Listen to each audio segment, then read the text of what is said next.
Good morning. जात आहोत गाडी सर्व्हिसिंग करायला. टोयोटामध्ये नाही घेऊन चाललो आहे, कारण की आता गाडीला वॉरंटी संपलेली आहे. गाडीचं 5 वर्ष होऊन गेलेत. तर मी माझ्या लोकल मेकॅनिककडे घेऊन चाललो आहे, जो माझा ट्रस्टेड मेकॅनिक आहे.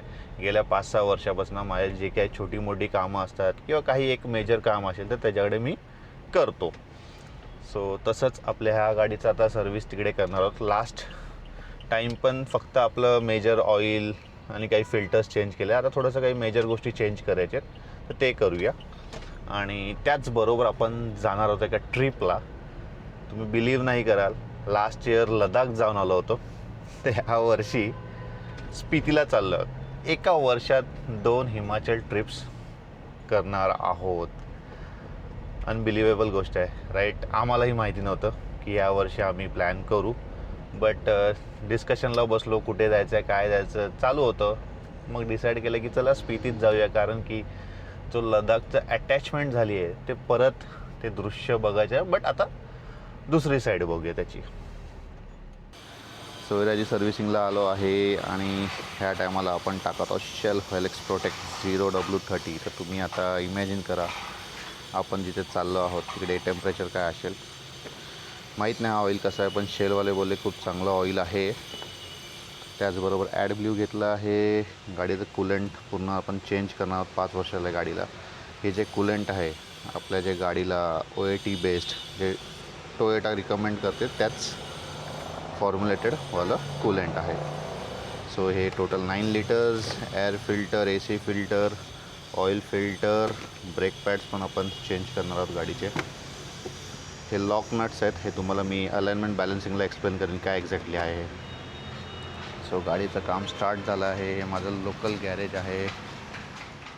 असा नका विचार करू की इकडे काय सर्व्हिस करतो. आता गाडीची वॉरंटी, तिन्ही गाड्यांची वॉरंटी संपलेली आहे. वॉरंटी असताना तोपर्यंत गाडी आपण सर्व्हिस सेंटरला सर्व्हिस करायचो.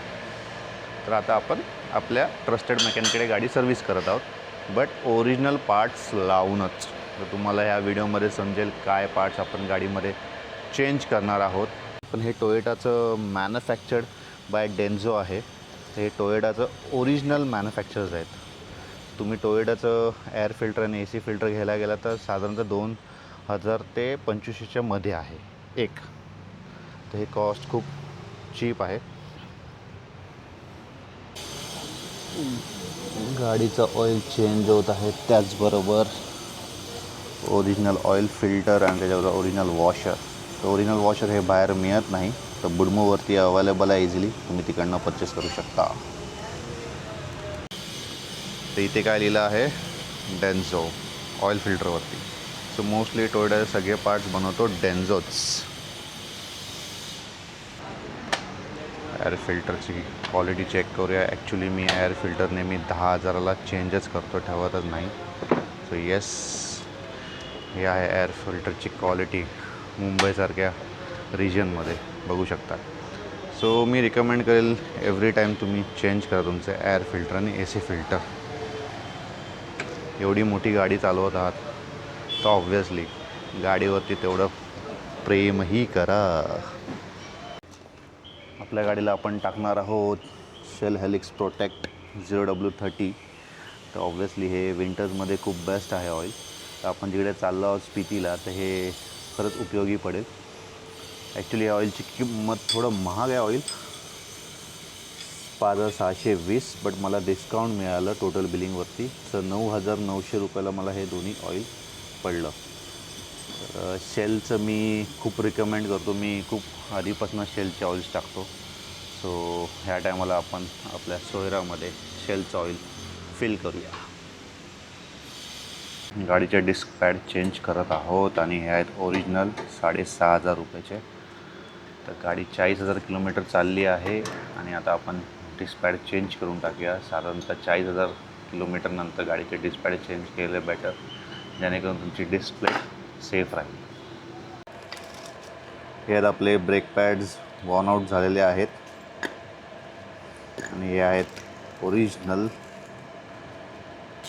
तर अशी दशा होते 40,000 किलोमीटर नंतर. तुम्ही डिफरन्स बघा दोघांचा.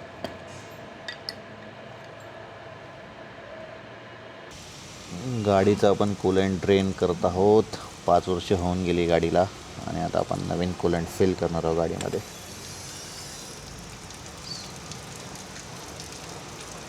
इनोव्हाला लागतो 9 लिटर कूलंट आणि प्रत्येक 5 वर्षाला कूलंट गाडीमध्ये चेंज करा, हे रिकमेंडेड आहे.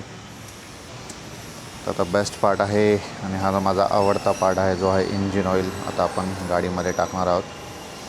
आपल्या गाडीला 7.5 लिटर लागतो. बेसिकली इनोवा क्रिस्टाला 7.5 लिटर डिझेल गाडीला मॅन्युअलसाठी.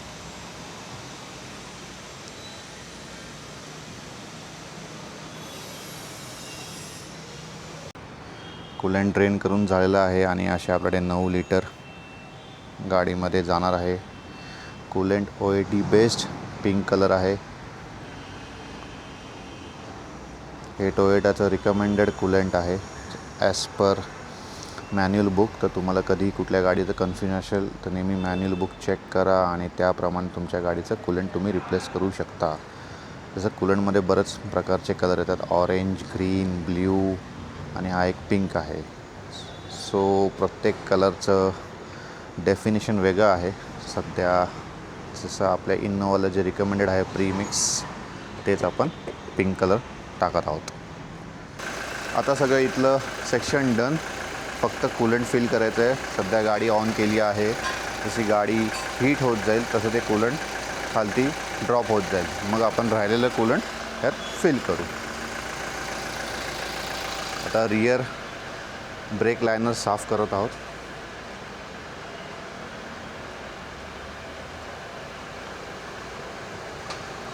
अच्छा आहे कंडिशन. मला वाटतं पुढच्या सर्व्हिसमध्ये याचे लायनर्स बदलावे लागतील. आता आपण AC फिल्टर काढत आहोत. AC फिल्टर चेंज करायला खूप सोपं आहे, तुम्हीही करू शकता. तर सध्या आपण गाडी सर्व्हिसिंगला आली आहे तर आपणच AC फिल्टर चेंज करू. तर ही आहे AC फिल्टरची कंडिशन. विचार करा 10,000 किलोमीटर ह्याची ही कंडिशन होते आणि तुम्ही गाडीमध्ये श्वास घेता ACमध्ये. तर म्हणून सांगतो दर 10,000 किलोमीटरला AC फिल्टर चेंज करत जावा. कंपनी बोलते 20-30 हजार किलोमीटरपर्यंत फिल्टर्स तुम्ही यूज करू शकता, पण असं करू नका, कारण की तुमचं हेल्थ ॲज वेल एज तितकीच इम्पॉर्टंट आहे. फायनली आपली गाडी रेडी आहे आणि आता बिलिंग करू. हे आहे आपल्या अंकलचं गॅरेज, श्रीकृष्णा ऑटो गॅरेज. आपले अंकल अपना कितना बिल हो गया? 1500. गाडी खूप स्मूथ झाली आहे. ऑइल इन्स्टंट फील येतो आहे गाडीचं. चालवताच गाडी खूप स्मूथ वाटते. ब्रेक्स पण आता प्रॉपर लागत आहेत कारण की ब्रेक पॅड्स ऑब्व्हियसली गेले. गाडी एकदम सायलेंट आणि थोडंसं व्हायब्रेशन कमी झालं आहे. जसं जसं गाडीचे किलोमीटर्स वाढतील माझ्या मताने 500 ते 1000 किलोमीटरनंतर actually proper oil break in होईल आणि त्यात गाडी किती स्मूथ चालते आणि किती वाईफ फ्री होते तेव्हा आपल्याला एक्झॅक्टली कळेल. आता एक लास्ट पार्ट पेंडिंग आहे आपल्या गाडीचं, जे आहे व्हील बॅलन्स आणि अलाइनमेंट. तर तसंही 10,000 किलोमीटरला अलाइनमेंट आणि बॅलन्सिंग केलंच पाहिजे. पोरांचं एक भारी असतो ना, गाडी बोललं की प्रेम, जेवण, भूक, पाणी सगळं बाजूला राहून जातो. जोपर्यंत गाडी प्रॉपरली रेडी होत नाही तोपर्यंत जेवण नको, पाणी नको. तर आत्तापर्यंत गाडीवरती आपण सर्व्हिसिंगमध्ये क्लोज टू 20,000 रुपीज खर्च केलेत आणि अजून आपलं अलाइनमेंट बॅलन्सिंग पेंडिंग आहे, ते पण साधारणतः 1500च्या आसपास होईल.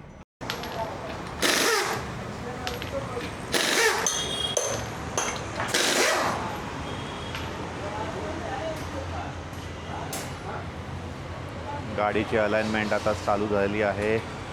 क्रॉस रोटेशन करणार आहोत, मागचे पुढे, पुढचे मागचे, आणि त्याचबरोबर बॅलन्सिंगही करू. कॉन्टिनेंटलचे टायर्स टाकलेले जाताना क्रॉस कॉन्टॅक्ट हे 6 खूप बेस्ट टायर आहे. 15,000 किलोमीटरच्या वर झालेत, लडाखच्या आधी टाकलेले. Super performance. ज्यांना तुम्ही हायवे यूज जास्त असेल so definitely go for this Continental. Grip बघा टायरची, थोडे ऑल टेरेन टाईप टायर्स आहेत, but all terrain company claim नाही करत आहे. हे आहे wheel lock nut, special nuts आहे, तुमच्या अलॉय व्हील्सला लावू शकता एक नट काढून. असे 4 आहे टोटल, 4 व्हीलसाठी. त्याचा उपयोग काय आहे, तर तुम्ही समजा आउट ऑफ स्टेट किंवा कुठे रोड ट्रिपला जाता, तर तुमचे अलॉईज आणि टायर सेफ करण्यासाठी तुम्ही असे लॉक नट्स यूज करू शकता.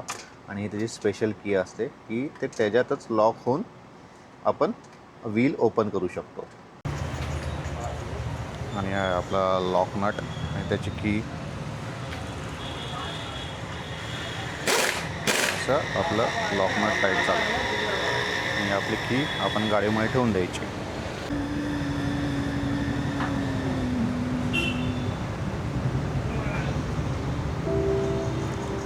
फायनल स्टेज अलाइनमेंट चालू आहे.